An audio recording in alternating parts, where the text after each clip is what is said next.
In a quiet forest village, a gentle dog named Max sat by the gate each morning, enjoying the sunrise and birdsong. Max discovered a hurt bluebird that couldn't fly and carefully comforted it, earning the bird's trust. Max protected the bird until Nana Rose came, then she took it inside to nurse it back to health.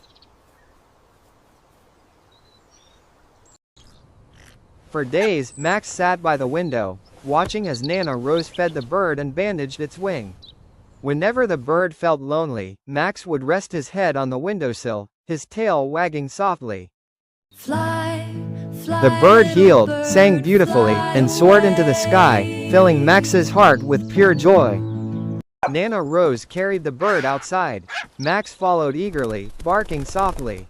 The bluebird flew a circle around Max, chirping a sweet song of thanks before soaring into the sky. From that day on, every morning the little bluebird would return, landing on the garden gate to sing to